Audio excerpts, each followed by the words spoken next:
February the 17th, Leviticus 4:1 through 5:19. Then the Lord gave these further instructions to Moses. Tell the people of Israel that these are the laws concerning anyone who unintentionally breaks any of my commandments. If a priest sins unintentionally, and so brings guilt upon the people, he must offer a young bull without defect as a sin offering to the Lord. He shall bring it to the door of the tabernacle, and shall lay his hand upon its head and kill it there before Jehovah. Then the priest shall take the animal's blood into the tabernacle, and shall dip his finger in the blood and sprinkle it 7 times before the Lord in front of the veil that bars the way to the Holy of Holies. Then the priest shall put some of the blood upon the horns of the incense altar before the Lord in the tabernacle. The remainder of the blood shall be poured out at the base of the altar for burnt offerings at the entrance to the tabernacle. Then he shall take all the fat on the entrails, the 2 kidneys and the loin fat on them, and the gallbladder, and shall burn them on the altar of burnt offering, just as in the case of a bull or cow sacrificed as a thank offering. But the remainder of the young bull, the skin, meat, head, legs, internal organs, and intestines, shall be carried to a ceremonially clean place outside the camp, a place where the ashes are brought from the altar, and burned there on a wood fire. If the entire nation of Israel sins without realizing it, and does something that Jehovah has said not to do, all the people are guilty.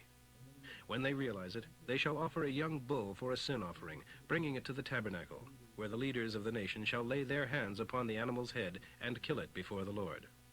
Then the priest shall bring its blood into the tabernacle, and shall dip his finger in the blood and sprinkle it 7 times before the Lord in front of the veil. Then he shall put blood upon the horns of the altar there in the tabernacle before the Lord, and all the remainder of the blood shall be poured out at the base of the burnt offering altar at the entrance to the tabernacle. All the fat shall be removed and burned upon the altar. He shall follow the same procedure as for a sin offering. In this way the priest shall make atonement for the nation, and everyone will be forgiven. The priest shall then cart the young bull outside the camp and burn it there, just as though it were a sin offering for an individual, only this time it is a sin offering for the entire nation. If one of the leaders sins without realizing it, and is guilty of disobeying one of God's laws, as soon as it is called to his attention, he must bring as his sacrifice a billy goat without any physical defect. He shall lay his hand upon its head and kill it at the place where the burnt offerings are killed, and present it to the Lord. This is his sin offering. Then the priest shall take some of the blood of this sin offering and place it with his finger upon the horns of the altar of burnt offerings, and the rest of the blood shall be poured out at the base of the altar. All the fat shall be burned upon the altar, just as if it were the fat of the sacrifice of a thank offering. Thus the priest shall make atonement for the leader concerning his sin, and he shall be forgiven. If any one of the common people sins and doesn't realize it, he is guilty. But as soon as he does realize it, he is to bring as his sacrifice a nanny goat without defect to atone for his sin. He shall bring it to the place where the animals for burnt offerings are killed, and there lay his hand upon the head of the sin offering and kill it. And the priest shall take some of the blood with his finger and smear it upon the horns of the burnt offering altar. Then the priest shall pour out the remainder of the blood at the base of the altar. All the fat shall be taken off, just as in the procedure for the thank offering sacrifice, and the priest shall burn it upon the altar, and the Lord will appreciate it. Thus the priest shall make atonement for that man, and he shall be forgiven. However, if he chooses to bring a lamb as his sin offering, it must be a female without physical defect. He shall bring it to the place where the burnt offerings are killed, and lay his hand upon its head, and kill it there as a sin offering. The priest shall take some of the blood with his finger, and smear it upon the horns of the burnt offering altar, and all the rest of the blood shall be poured out at the base of the altar. The fat shall be used just as in the case of a thank offering lamb. The priest shall burn the fat on the altar as in any other sacrifice made to Jehovah by fire, and the priest shall make atonement for the man, and his sin shall be forgiven. Anyone refusing to give testimony concerning what he knows about a crime is guilty. Anyone touching anything ceremonially unclean, such as the dead body of an animal forbidden for food, wild or domesticated, or the dead body of some forbidden insect, is guilty even though he wasn't aware of touching it. Or if he touches human discharge of any kind, he becomes guilty as soon as he realizes that he has touched it. If anyone makes a rash vow, whether the vow is good or bad, when he realizes what a foolish vow he has taken, he is guilty. In any of these cases, he shall confess his sin and bring his guilt offering to the Lord, a female lamb or goat, and the priest shall make atonement for him, and he shall be freed from his sin, and need not fulfill the vow. If he is too poor to bring a lamb to the Lord, then he shall bring 2 turtle doves or 2 young pigeons as his guilt offering. One of the birds shall be his sin offering, and the other his burnt offering.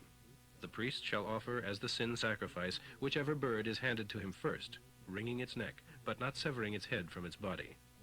Then he shall sprinkle some of the blood at the side of the altar, and the rest shall be drained out at the base of the altar.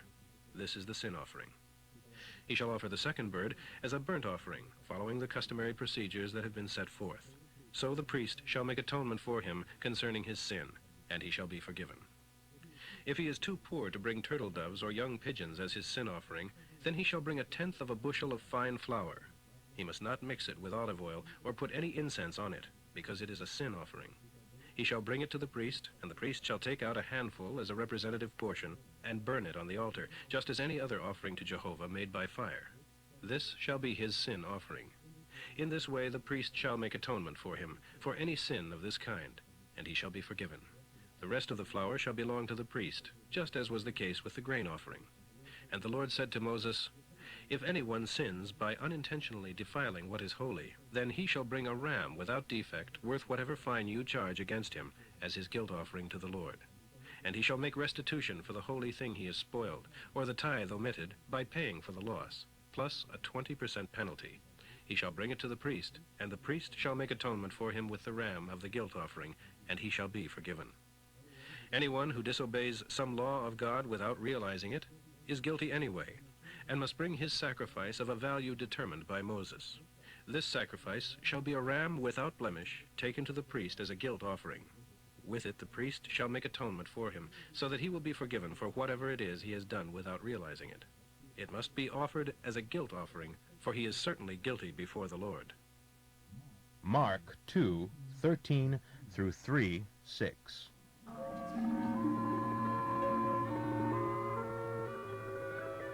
Then Jesus went out to the seashore again, and preached to the crowds that gathered around him.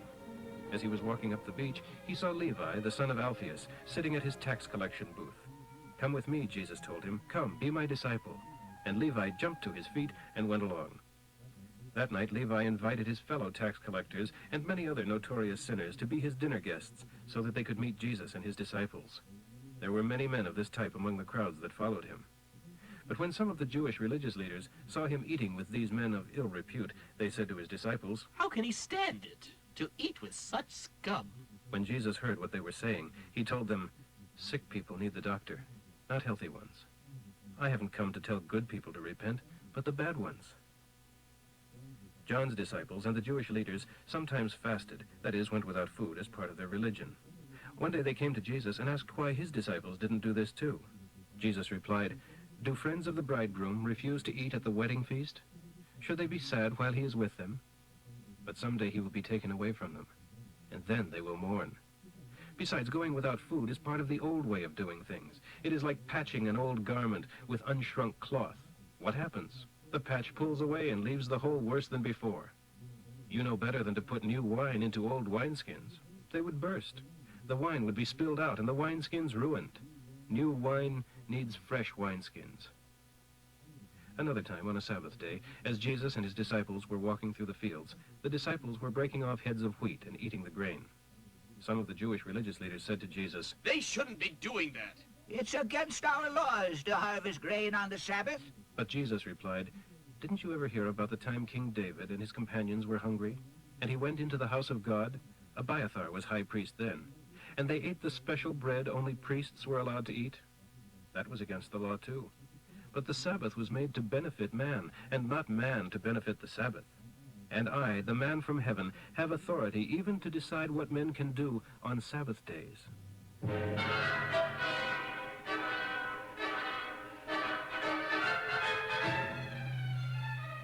While in Capernaum, Jesus went over to the synagogue again, and noticed a man there with a deformed hand.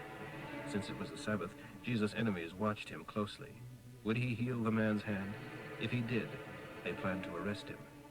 Jesus asked the man to come and stand in front of the congregation. Then, turning to his enemies, he asked, "Is it all right to do kind deeds on Sabbath days?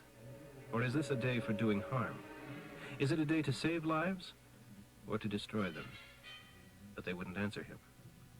Looking around at them angrily, for he was deeply disturbed by their indifference to human need, he said to the man, "Reach out your hand." He did, and instantly his hand was healed. At once the Pharisees went away and met with the Herodians to discuss plans for killing Jesus. Psalm 36, 1 through 12. Sin lurks deep in the hearts of the wicked, forever urging them on to evil deeds. They have no fear of God to hold them back. Instead, in their conceit, they think they can hide their evil deeds and not get caught. Everything they say is crooked and deceitful. They are no longer wise and good. They lie awake at night to hatch their evil plots instead of planning how to keep away from wrong. Your steadfast love, O Lord, is as great as all the heavens. Your faithfulness reaches beyond the clouds. Your justice is as solid as God's mountains. Your decisions are as full of wisdom as the oceans are with water. You are concerned for men and animals alike. How precious is your constant love, O God. All humanity takes refuge in the shadow of your wings.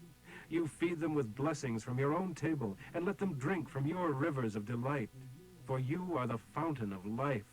Our light is from your light. Pour out your unfailing love on those who know you. Never stop giving your salvation to those who long to do your will. Don't let these proud men trample me. Don't let their wicked hands push me around. Look, they have fallen. They are thrown down and will not rise again. Proverbs for today, 10, 1 through 2. Happy is the man with a level-headed son, sad the mother of a rebel. Ill-gotten gain brings no lasting happiness. Right living does.